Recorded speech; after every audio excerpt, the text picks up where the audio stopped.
चलो next question start करते हैं फ्रेंड्स। ये 2014 में क्वेश्चन आया था, ठीक है। अच्छा क्वेश्चन है, a bolt of major diameter. देखो उसने मेजर डायमीटर कह दिया, ठीक है। मेजर डायमीटर एक होता है major diameter, minor diameter, nominal diameter, ठीक है।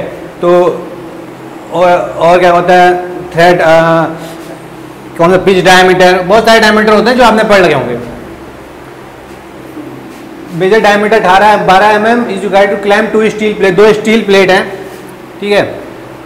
अब उनको क्लैम्प करने के लिए भाई उन्होंने बोल्ट लगाया जिसका एक बोल्ट था जिसका मेजर डायमीटर 12 mm था, और थ्रेडेड पोर्शन जो बोल्ट है उसका क्रॉस सेक्शनल एरिया उसने दे रखा है 84.3। देखो बोल्ट में एक थ्रेड पोर्शन होता है, एक अनथ्रेड पोर्शन होता है। थ्रेडेड पोर्शन का उसने क्रॉस सेक्शनल एरिया दे दिया 84.3, ठीक है। और उसने अनथ्रेडेड पोर्शन के लिए मेजर डायमीटर दे रखा है, समझे। तो वो जो मेजर डायमीटर है ना वो अनथ्रेडेड पोर्शन का हो गया, और ये थ्रेडेड पोर्शन के लिए उसने क्रॉस सेक्शनल एरिया दे दिया। Length of the threaded portion in grip is 30 mm। अब ऐसा होता है जैसे कि ये 2 स्टील प्लेट हैं, ठीक है। अब हमने भैया बोल्ट से इनको यहाँ बोल्ट लगाया, ये बोल्ट है,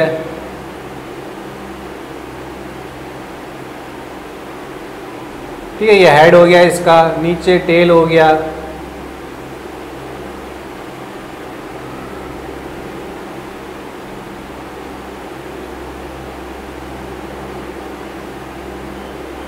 ठीक है। ये बोल्ट है, तो ये जो बोल्ट है इसका जो ये वाला पोर्शन है, ये जो बीच में इसके मतलब जो इन्होंने ग्रिप कर रखी है, जो ये पोर्शन जो बोल्ट का है उस पोर्शन के बारे में कह रहा है कि जो length of the threaded portion, जो इसमें जो थ्रेड पोर्शन का जो पोर्शन है बोल्ट का वो 30 mm है, ठीक है। तो इसमें जो थ्रेड पोर्शन का जो बोल्ट है ना वो 30 mm है, और जो अनथ्रेड पोर्शन है उसका जो है वो 8 mm है। मतलब कि जो ये 2 स्टील प्लेट है इनके बीच में एक 30 mm थ्रेड पोर्शन का है और 8 mm अनथ्रेड पोर्शन का है, ठीक है।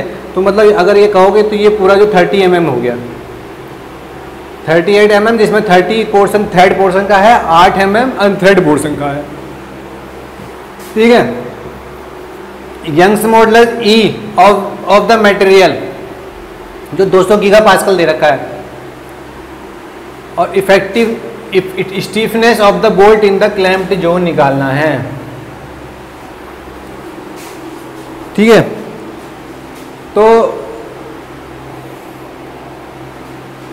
Effective stiffness of the bolt निकालना है, ठीक है। अब हमको क्या चाहिए, अब देखो ये तो पता चल गया कि थ्रेड पोर्शन का है, थ्रेड पोर्शन का है। अब मैं स्टीफनेस, हमको स्टीफनेस निकालना है, इफेक्टिव स्टीफनेस, ठीक है। अब जैसे 2 पोर्शन है, उसमें थ्रेड पोर्शन है, एक अनथ्रेड पोर्शन है।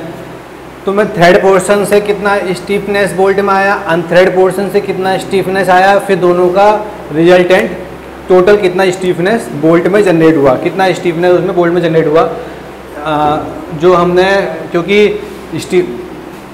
जो 2 स्टील प्लेट हैं उनकी वजह से कोई स्टीफनेस आया होगा उसमें जो अटैच किया है, तो ठीक है। तो उसकी तो इफेक्टिव स्टीफनेस निकालना है। तो अगर मैं थ्रेड पोर्शन की वजह से स्टीफनेस निकालूं पहले,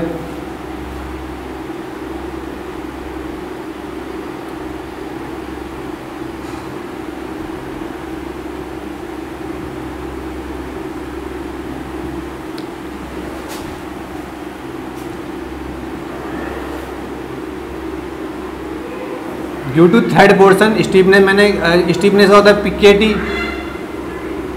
PY डेल्टा, ठीक है। स्टेशन आपको पता है कि load by deflection, PY delta, load लगाने पर कितना डिफ्लेक्ट हुआ, स्टीफनेस उसका ये हो गया, ठीक है। लोड लगाने पर बोल्ट कितना डिफ्लेक्ट हुआ, स्टीफनेस बता दिया उसका, ठीक है। तो थ्रेड पोर्शन की वजह से डेल्टा, डेल्टा क्या होता है, डिफ्लेक्शन, डिफ्लेक्शन मतलब PLYAE, ठीक है। अब डिफ्लेक्शन PLYAE, क्योंकि जो अब जब बोल्ट लगाओगे ना तो उसमें टेंसाइल लोड आएगा, जब नट को बोल्ट में कसोगे, जब वो स्टील जब नट बोल्ट में कसेगा तो एक टेंसाइल लोड उसमें लगता है, उसकी वजह से डिफ्लेक्शन होगा उस बोल्ट में, टेंसाइल लोड की वजह से। तो delta equal to P L Y A E आपने पढ़ा delta equal to P L Y A E, P से पी कटा,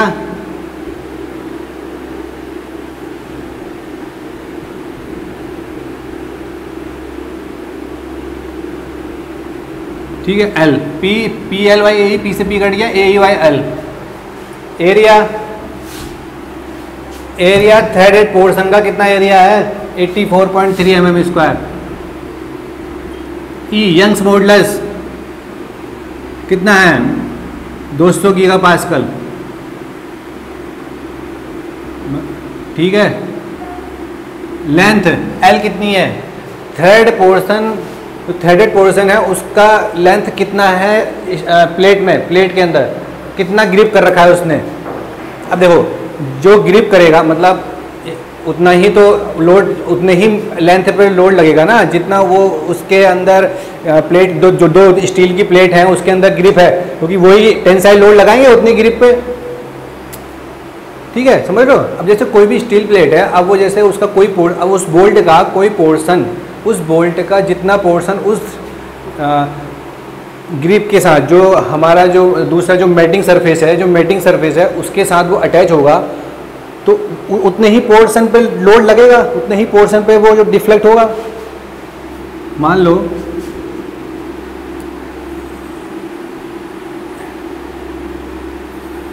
ये मतलब मान लो ये इतना पोर्शन बोल्ट का ग्रिप में है, ठीक है, प्लेट के ग्रिप में है, ठीक है, इतना पोर्शन, और इस पोर्शन पे जब नट कसोगे इतने पोर्शन पे लोड लगेगा टेंसाइल, जब नट कसोगे तो इतने पोर्शन पे लोड लगेगा, तो इस इतने ही पोर्शन पर लोड जब लगेगा तो इतने ही पोर्शन पर डिफ्लेक्ट होगा, तो डिफ्लेक्शन की जो लेंथ होगी इतने, यही वाली लेंथ होगी ना, ठीक है। तो यहाँ पर कितना है, कितना थ्रेडेड पोर्शन का ग्रिप है, 30 है, तो यहाँ से कितना आएगा 84.3,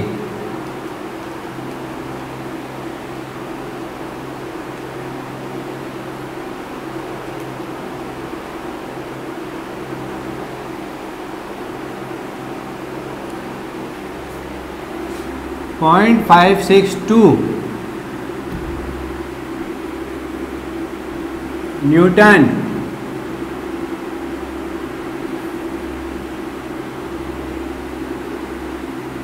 ठीक है।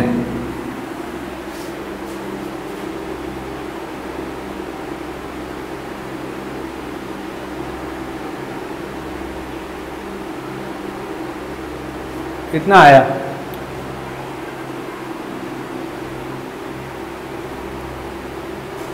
अब ड्यू टू अनथ्रेडेड पोर्शन,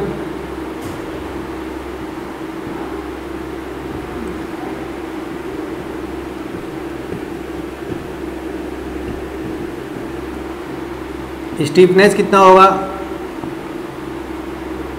अनथ्रेडेड मान लो, मैंने यू मान लिया अनथ्रेड, पी वाई डेल्टा होगा, ए ई वाई एल,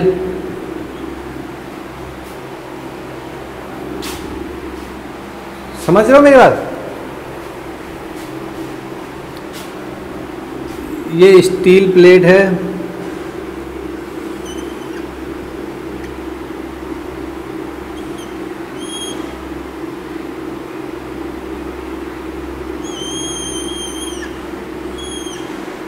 ठीक है,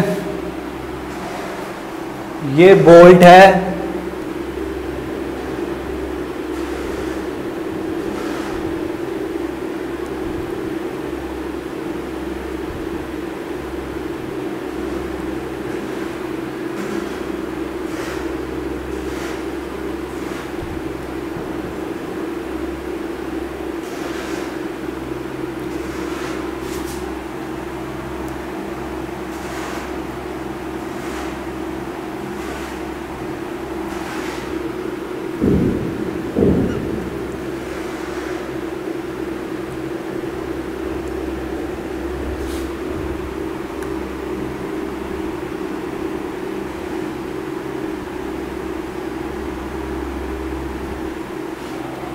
ये बोल्ट है,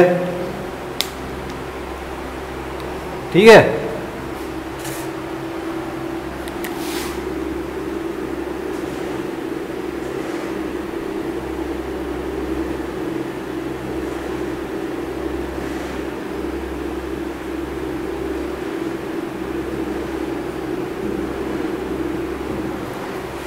तो इस बोल्ट का जो थ्रेडेड पोर्शन है,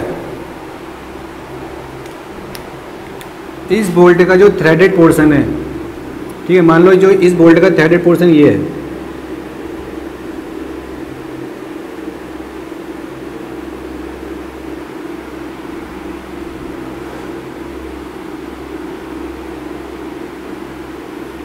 और ये, ठीक है, ये पोर्शन है थ्रेडेड, और ये जो पोर्शन है वो अनथ्रेड पोर्शन है। ये जो पोर्शन है वो अनथ्रेड पोर्शन है, ये अनथ्रेड पोर्शन है, ये थ्रेडेड पोर्शन है। तो जो ये थ्रेडेड पोर्शन है, इसका जो लेंथ है, इसका जो वो है 30 mm है, ये जो 30 mm,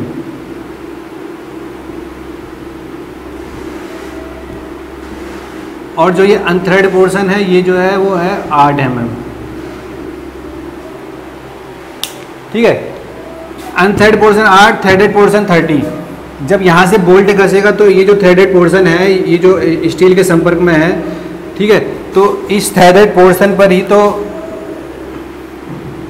जो ये थ्रेडेड पोर्शन 30 mm का, जब ये बोल्ट कसेगा इसी पर तो लोड लगेगा, टेंसाइल लोड। ठीक है, समझ रहे हो, इसी पर लोड लगेगा टेंसाइल। और जो ये अनथ्रेडेड पोर्शन है 8 mm का, इस पर टेंसाइल लोड लगेगा। बाकी जो ये बाहर से है और अंदर बाहर से है, स्टील के बाहर से है, जो स्टील के बाहर से है, इस पे तो कोई लोड लग ही नहीं रहा है, क्योंकि ये जो स्टील प्लेट है वो इस थ्रेडेड पोर्शन और अनथ्रेडेड पोर्शन के कांटेक्ट में है, और के कांटेक्ट में नहीं है। तो जब ये बोल्ट इस पर कसेगा तो इसकी वजह से टेंसाइल लोड इस पर लगेगा, इसकी वजह से डिफ्लेक्शन होगा ग्रिप में जो है। तो अनथ्रेड पोर्शन कितना है, 8 mm का। तो एरिया कितना दे रखा है, हमको एरिया नहीं दे रखा, तो निकालेंगे π/4 d² कितना है डायमीटर अनथ्रेड पोर्शन का 12, ई कितना है 200, ठीक है, और लेंथ कितनी है 8 mm। तो यहाँ से कितना आया,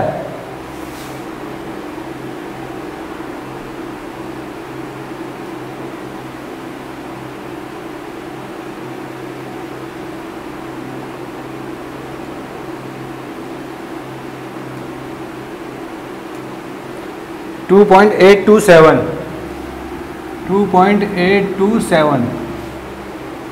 2.827 आएगा यहाँ से।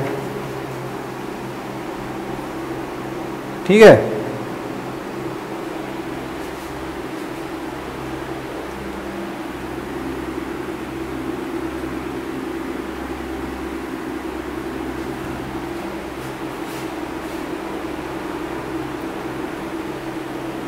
टू 2.827 3 में करूँगा। अरे यार,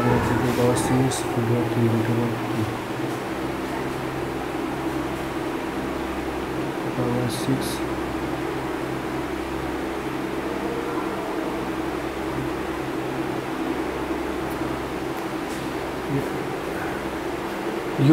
यूनिट का थोड़ा यार वो हो रहा है, मैं यूनिट बता देता हूँ कितना, 2.827.562।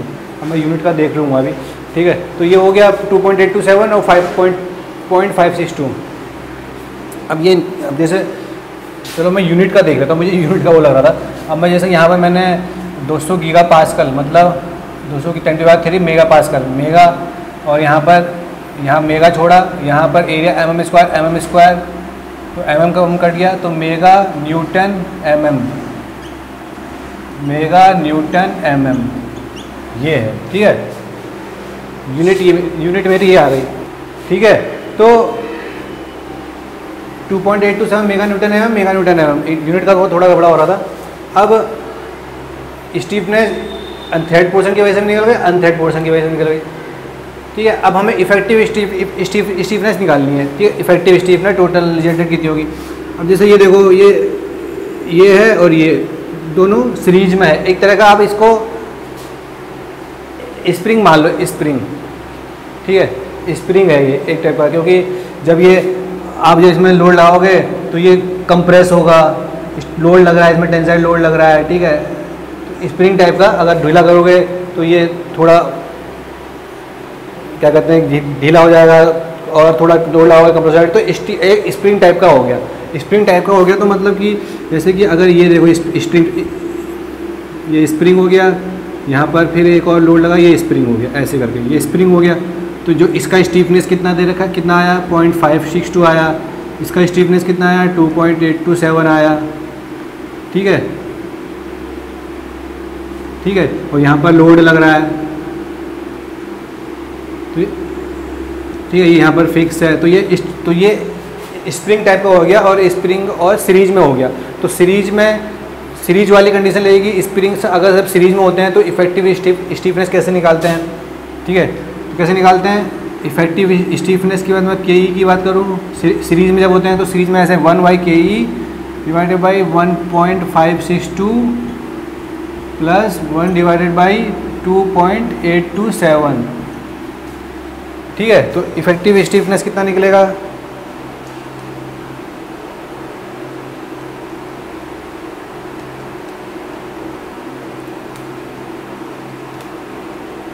इफेक्टिव स्टीफनेस आएगा 0.468। तो यहाँ से जो के की वैल्यू आई, यहाँ लिख देता हूँ, के की वैल्यू कितनी आई 0.468803 न्यूटन मेगा न्यूटन mm। हमसे पूछा मेगा न्यूटन पर मीटर।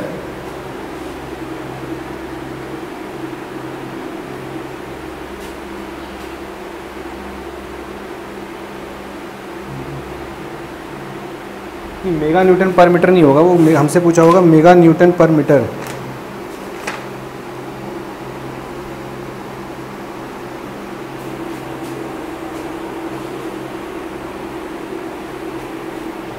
हाँ, ये पर mm होगा,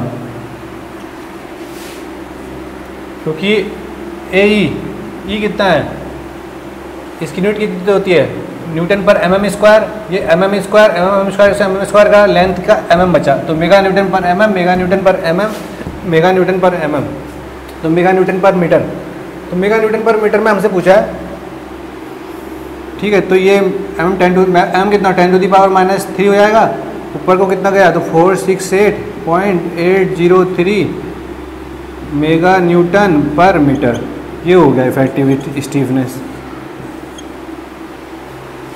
ठीक है, तो ये देख लेना, मतलब मैंने यूनिट में थोड़ा सा मैंने वो ध्यान नहीं दिया था कैसा है, पर निकल गया मेगा न्यूटन पर mm, मेगा न्यूटन पर mm क्वेश्चन ऐसे निकलेगा, समझे।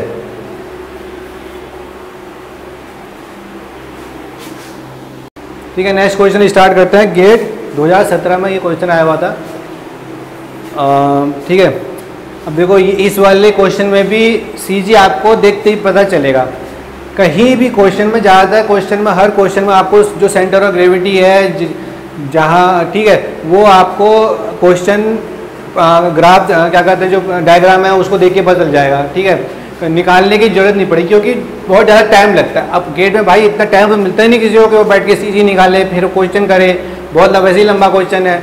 ठीक है, तो केवल कॉन्सेप्ट देखते हैं वो कि आपको पता नहीं पता, वरना सिंपल बेसिक क्वेश्चन ये होता है, वरना सीजी भी निकाला जाता है। तो अगर कोई कन्वेंशनल क्वेश्चन आएगा तो उसमें लंबा जोड़ा कन्वेंशनल क्वेश्चन था, उसमें ये सब चीज़ें निकालनी पड़ती हैं।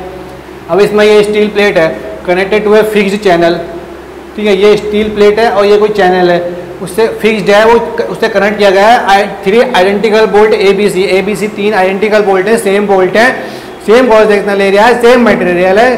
ठीक है, तो अब 6 किलोमीटर का लोड यहाँ पर लगा रखा है स्टील प्लेट पे, और effect of direct load and movement, the magnitude of resultant considering the effect of direct load and movement. भाई हमें तो पता है, हम तो डायरेक्ट लोड और मूवमेंट का कंसीडर करेंगे ही, जब यहाँ पर लोड लगा रखा है तो वो तो आएगा ही। The magnitude of resultant shear force on bolt C, तो सी पर जो उसने पूछा है मैग्नीट्यूड पूछा है शियर फोर्स का, रिजल्टेंट शियर फोर्स का मैग्नीट्यूड पूछा है। रिजल्टेंट भाई 2 लोड आएंगे, एक तो डायरेक्ट लोड आएगा और एक सेकेंडरी लोड आएगा, तो भाई उसका रिजल्टेंट निकलेगा। अब उसका रिजल्टेंट निकलेगा तो उसका रिजल्टेंट शियर फोर्स आएगा। ठीक है, तो उसने ये पूछा है, अब भाई यहाँ 6 किलो न्यूटन का लोड है, जैसे मैंने इससे पहले वाले क्वेश्चन में बताया, इसमें सेंटर ऑफ ग्रेविटी कहाँ होगा बताओ। सेंटर ऑफ ग्रेविटी में देख के बता सकता हूँ, आइडेंटिकल है। देखो 50, यहाँ से 50 डिस्टेंस, यहाँ से 50 डिस्टेंस, यहाँ से 30, यहाँ से 30, सब कुछ सिमेट्री है, तो सिमेट्री है तो इस पॉइंट पे आएगा। ये जो बीच में जो बी बोल्ट है, यहाँ पर सेंटर ऑफ ग्रेविटी आएगा। अब यहाँ पर सेंटर ऑफ ग्रेविटी आएगा तो जो ये मैं 6 किलोन्यूटन का लोड है, मैं यहाँ इसको पूरा ट्रांसफर यहाँ सेंटर ऑफ ग्रेविटी पे कर रहा हूँ। तो इस 6 किलोन्यूटन की वजह से एक डायरेक्ट लोड लगेगा और इसकी वजह से एक टॉर्क जनरेट होगा। भाई मैंने इससे पहले बताया ये एक्सेज है, तो इसके डायरेक्ट शियर लोड लगेगा क्योंकि परपेंडिकुलर टू एक्सेज लग रहा है लोड, और परपेंडिकुलर टू एक्सेज टॉर्क भी जनरेट होगा। तो एक टॉर्क आएगा, तो वो जो टॉर्क आएगा इस लोड की वजह से आएगा, P2 की वजह से। ठीक है, आ गया।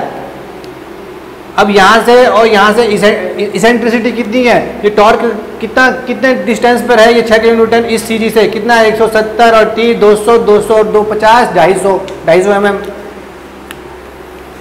तो मैं यहाँ से अगर इसका पहले की बात करूँ तो P1 is equal to P2 equal and opposite load, और जो इक्वल होंगे वो 6 किलोन्यूटन के बराबर होगा। ठीक है, क्योंकि यही मैंने लोड यहाँ ट्रांसफर किया है, तो 6 किलोन्यूटन का बराबर होगा P1 और P2 दोनों। ठीक है, अब दूसरा इसेंट्रिसिटी कितनी हो गई, E कितना हो गया भाई, वो हो गया 170 और 30 और 250 mm।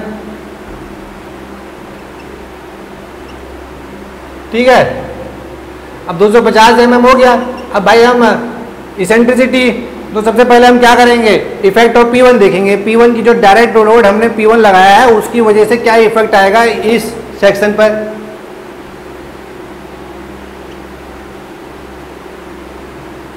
ठीक है, इफेक्ट ऑफ P1, तो P1 के द्वारा जो P1 लोड लगा है इसकी वजह से क्या इफेक्ट आएगा, A B C में ये आएगा कि जो P1 लोड है वो तीनों पे बराबर डिवाइड होगा, इक्वली डिवाइड होगा। ठीक है, तो P1 की वजह, तो जो P1 की वजह से जो आएगा लोड इस जो C पे वो PP आएगा, प्राइमरी लोड मैंने कह दिया P, और यहाँ पर भी P आएगा PP, और यहाँ पर भी PP आएगा। तो तीनों में इक्वल डिवाइड होगा, तो जो PP होगा वो जो इक्वल होगा PP क्या होगा, P1 डिवाइडेड बाई 3 होगा। P1 कितना है भाई, 6 3 2 3 6 2 किलोन्यूटन हो गया, ये हो गया। अब टॉर्क कितना जनरेट होगा भाई, टॉर्क, तो टॉर्क जो T होगा वो कितना होगा भाई, T जो होगा 6 into 10 to the power 3 into, और ये डिस्टेंस कितना है CG से, इसेंट्रिसिटी कितनी है 250, 25 125 चक्का 150, 3 तो 4 3 4 5 10 to the power 5 newton mm। ठीक है, तो ये टॉर्क आ गया, तो ये टॉर्क आ गया। अब यहाँ से टॉर्क आ गया, अब देखो तो ये जो टॉर्क है ये सेकेंडरी शियर लोड एक देगा भाई, ये CG पर लगा है,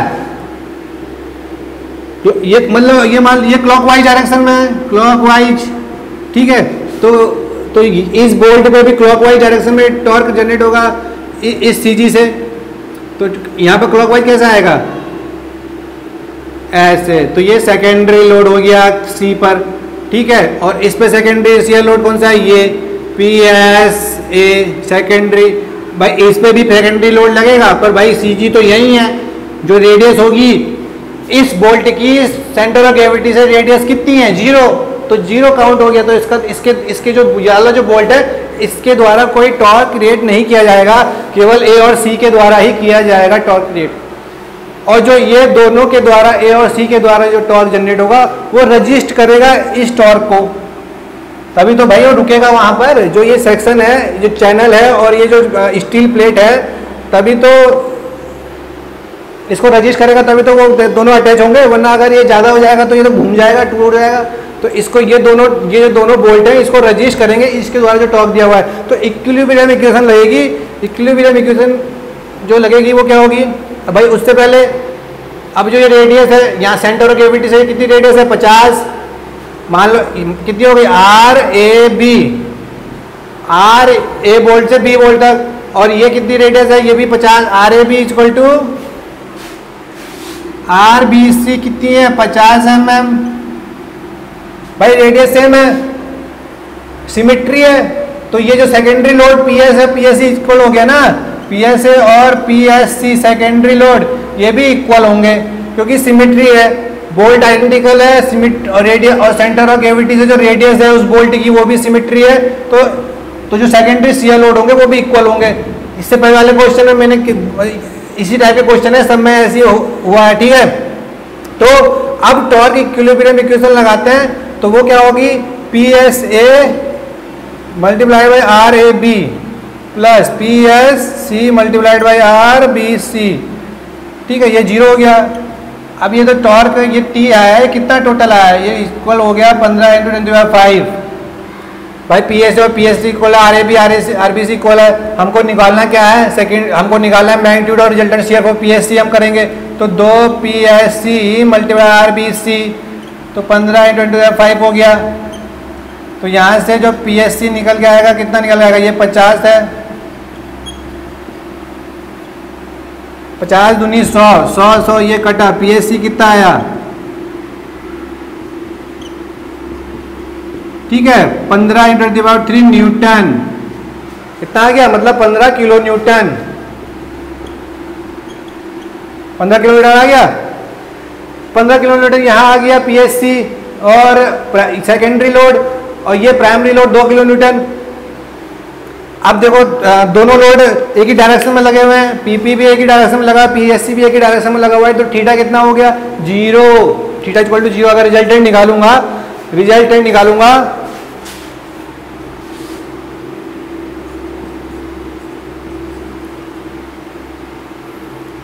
थीटा इक्वल टू 0 डिग्री, तो आर जो निकालूंगा maximum P P square P S C square plus 2 P P P S C cos theta 0, तो कॉस 0 1, तो यहाँ से जो ये आगे पीपी कितना है 2 स्क्वायर, पी एस सी कितना है 15 स्क्वायर प्लस 2 इक्वल टू 15, तो ये कितना आ गया 2 मल्टीप्लाइड बाई 2, 15 दूनी 30, 3 दूनी 60 और 2 दूनी 4 64, 15 15 225, 225 और 64 कितने हो गए 289 का अंडर रूट 17, तो यहाँ से आरएमएस कितना आ गया 17 किलो न्यूटन, ठीक है। तो इसका आंसर है 17 किलो न्यूटन। समझ में आ रहा है, ऐसी हो गया क्वेश्चन।